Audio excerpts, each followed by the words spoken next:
એક નાનકડું ગામ હતું. ગામના પાદરે ઘણા નાના મોટા ઝાડ હતા. એક ઝાડ પર અનેક પક્ષીઓ માળા બાંધીને રહેતા હતા. પંખીડા સાથે મળીને સવાર સાંજ બસ કલકલાટ અને મોજ કરતા હતા. એમાં એક મોટા આંબલીના ઝાડ એટલે કે રૂખડાના વૃક્ષની બખોલમાં એક પોપટનો પરિવાર માળો બાંધી રહેતો હતો. કોટરમાં રહેતો પોપટ ખૂબ વાતુડિયો હતો. આખો દિવસ કંઈક ને કંઈક બોલ્યા કરતો હતો. એક દિવસ પોપટની મા બોલી, "ભાઈ, આખો દિવસ વાતો જ કર્યા કરે તો ઝાઝી વાતોના ગાડા ભરાય, એના કરતાં કંઈક કમાવા જાને." પોપટને થયું કે વાત તો સાચી છે માની, એટલે એ તો ચાલ્યો કમાવા. પોપટ ચાલતા ચાલતા ઘણો દૂર આવી ગયો અને હવે થોડોક થાક પણ લાગ્યો હતો. આજુબાજુમાં જુએ તો એક મોટું સરસ મજાનું સરોવર હતું. સરોવરને કિનારે ઘણા સુંદર વૃક્ષો હતા, જેમાં એક મોટો આંબો પણ હતો.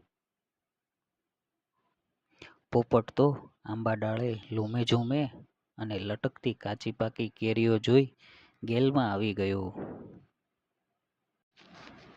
પોપટભાઈ તો એક ડાળેથી બીજી ડાળ કૂદી કૂદીને ભરપેટ કેરીઓની જયાફત ઉડાવી. પોપટભાઈએ તો આંબો તો પોપટનું નવું ઘર બની ગયું જાણે. પોપટ તો રોજ મીઠી કેરીઓ ખાય છે, સરોવરનું ઠંડુ પાણી પીવે છે અને આંબા ડાળે હિંચકી અને મધુર ટહુકા કર્યા કરે છે. ઘણા દિવસો પસાર થઈ ગયા.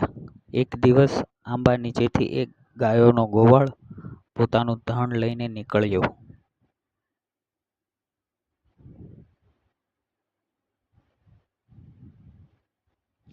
વાત કરતા ખબર પડી કે આ ગોવાળ તો પોપટના ગામ તરફ જ જઈ રહ્યો હતો.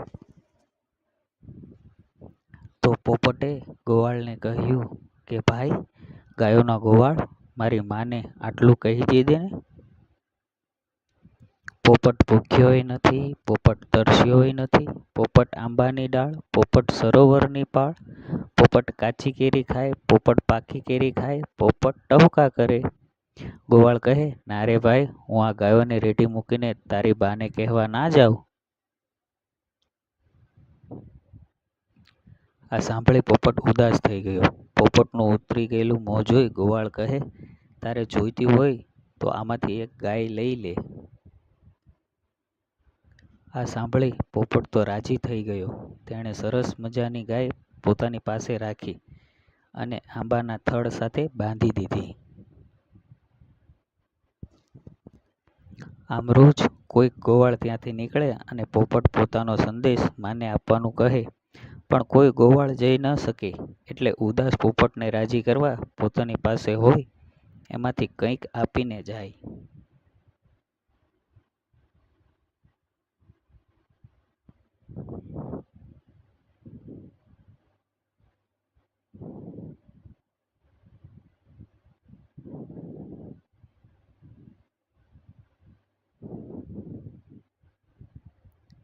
આવી રીતે થોડા સમયમાં તો પોપટ પાસે ગાય, ભેંસ, બકરા, ઘેટાં, ઊંટ, હાથી આટલા જનાવરો એકઠા થઈ ગયા.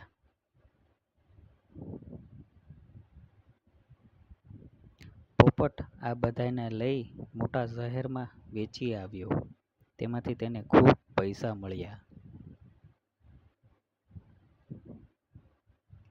આ પૈસામાંથી સોનું, ચાંદી અને ઘરેણાં ઘડાવ્યા અને એ ચાંચમાં, ડૂકમાં અને પગમાં ઘરેણાં પહેરી ઠુમકતી ચાલે ચાલવા લાગ્યો.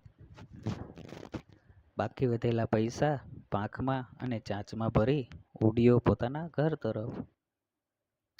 રસ્તો લાંબો હતો એટલે ઘરે પહોંચતા મોડી રાત થઈ ગઈ. પોતાનું ઘરનો દરવાજો ખખડાવતા પોપટે તેની માને કહ્યું, "મા, બારણાં ઉઘાડાવો, પાથરણાં પથરાવો, ઢોલિયો ઢળાવો, શરણાઈઓ વગાડો, પોપટ પાંખ ખંખેરે."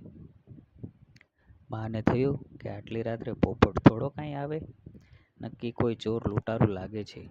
ના, હું કમાડ ના ઉઘાડું. માએ દરવાજો ન ખોલ્યો એટલે પોપટ તો ચાલ્યો એના કાકીના ઘરે. કમાડ પર સાંકળ ખખડાવી પોપટ કહે, કાકી કાકી, બારણા ઉગાડો, પાથરણા પથરાવો, ઢોલિયો ઢળાવો, શરણાઈઓ વગાડો. કાકી તો ઘસઘસાટ ઊંઘે એટલે એને તો પોપટને અવાજ સાંભળ્યો જ નહીં. પછી તો પોપટ માસી, ભોયબા અને મામીના ઘરે પણ ગયો, પણ સૌએ રાત્રે પોપટ પાછો ન આવે એમ સમજી ઘરનો દરવાજો ના ખોલ્યો. છેવટે થાકીને પોપટ તો ચાલ્યો તેની મોટી બાના ઘરે. મોટી બા તેને બહુ વહાલ કરતી હતી એટલે ત્યાં જઈ જેવો દરવાજો ખખડાવ્યો કે મોટી બા તરત તેના વહાલા દીકરાનો અવાજ ઓળખી ગઈ.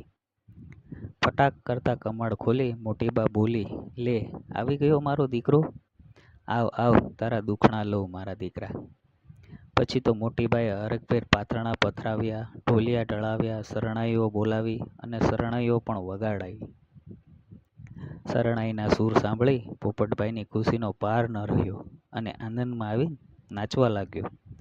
પાકમાંથી અને ચાંચમાંથી જાણે પૈસાનો વરસાદ થયો અને આખું ઘર પૈસાથી ભરાઈ ગયું. એ જોઈ મોટીબાનો અપરંપાર ન રહ્યો. સવાર થતાં જ મોટીબાએ પોપટની માને બોલાવી બધી જ વાત કરી અને પૈસા ઘરેણાં સોંપી દીધા. સૌ નાચતા ગાતા પોપટ સાથે ઘરે લઈ ગયા. આમ સૌ સાથે મળી ખાધું પીધું અને મોજ કરી.